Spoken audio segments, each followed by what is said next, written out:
Alright, you guys, so I have edited through this picture of Shiloh. Here's Shiloh right here if you want to say hi to her in video format. And there's a picture of her that we're editing.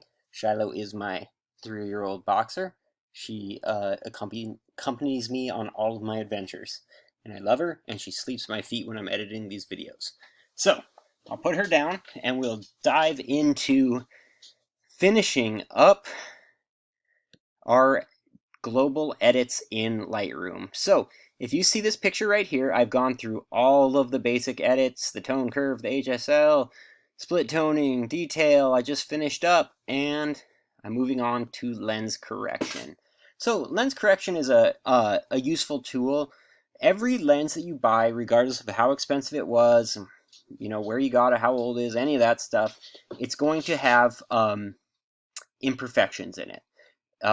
Fall off on the corners, which means it gets darker around the edges, distortion on the edges, stuff like that.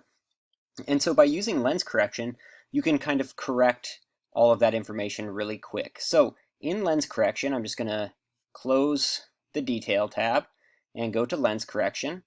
And if I hit enable profile corrections, all of a sudden it pops up with the type of camera I was using, the lens I was using, and the profile that the manufacturer makes for that lens. And if we look at this before and after, we see, actually let me just turn this on and off.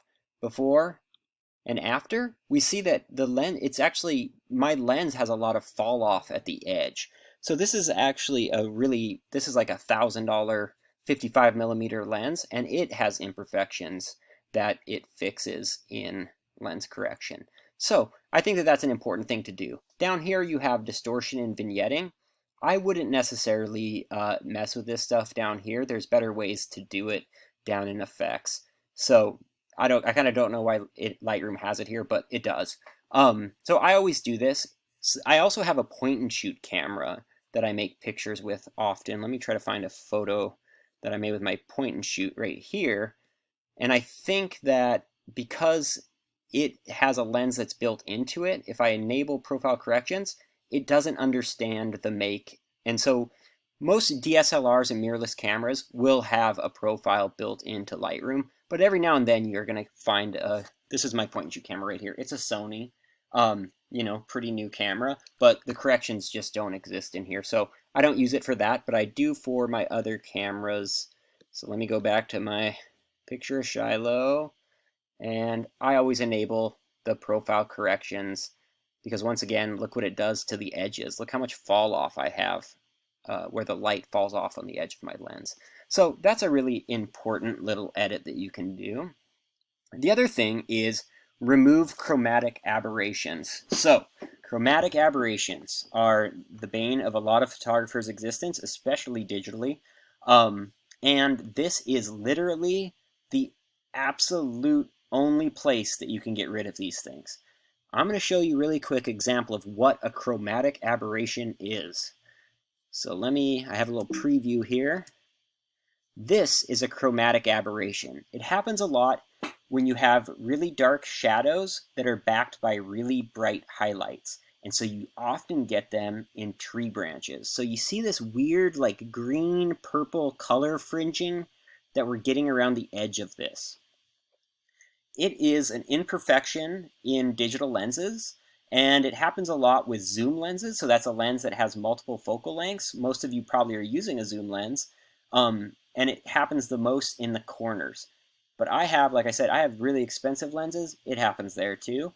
And you really want to pay attention to this because like I said, in Lightroom, in the RAW conversion, this is the only time you can get rid of this. If you have a photo that you work on, you bring it into Photoshop, you save it as a TIFF, and then later you notice there's chromatic aberrations, you got to go all the way back to the raw edits to fix it. There's no way about it. So once you kind of see these things, you're going to never not see them. Let me close this weird thing that always pops up. So always look, especially if you have tree branches or telephone poles with wires that are backed with the sky, and you'll see this and it's always purple and green fringing. So let me go into Lightroom and I will show you a chromatic aberration photo that I have. So I am going to go to Library. I'm going to go to my edits folder, and here is my photo that has chromatic aberration. Look at these cool bighorn sheep that I was hanging out with this day. Now if I zoom into the photo, scroll over here, we see that there's some color fringing on the edge of this century plant, this century plant. I mean, I kind of have color fringing on all of this stuff. Let me see if there's actually another photo that I have that has color fringing. I'm sure that I probably do. Maybe not. Yep, looks like it's just this one. But it has some bad color fringing. So I always see it when I zoom in. I can definitely see it over here in the edge of the photo. This was actually taken with my point and shoot camera, which has a zoom lens, so that makes a lot of sense that it's so fringy. So we're going to bring this into the develop module. And there's two ways of fixing this. There is the easiest way and the hardest way. And the easiest way doesn't always work, but you can try it. So you always have this button right here, remove chromatic aberrations. It works sometimes, it doesn't work other times. If I have a photo that's taken outside with a light sky, I always click that button. I don't do it for photos that are inside because you're not going to get chromatic aberrations inside, but you will anytime, outside where you have little thin shadows with bright highlights behind it. So just to be safe, even if I don't see chromatic aberrations, I click that button, remove chromatic aberrations. Now I clicked it here and I still see the little purple fringe. So that was the easy way. It doesn't always work, but like I said, I do that on every photo that I take outside just to ensure that if I have a little bit of it, it'll get rid of it. And this auto way kind of gets rid of like the little bits, but not the big bits. So you have to go in lens correction and then click the manual tab. And then you have this defringe eyedropper. This is how we're going to get rid of color fringe. So down here you have sliders where you could get rid of it with sliders or with this eyedropper. So you see purple hue, green hue. Those are the amounts, or those are the colors that we always get color fringes of. So I'm going to grab the eyedropper tool and I'm going to float around the edge of this plant here. And notice those, in the pick a fringe color, you notice that you have like some purples. There's no part of this plant that is purple. And so that is just a fringe color. So let's see if we can find other ones here. Let's go around this photo. So I'm holding down the space bar to switch between the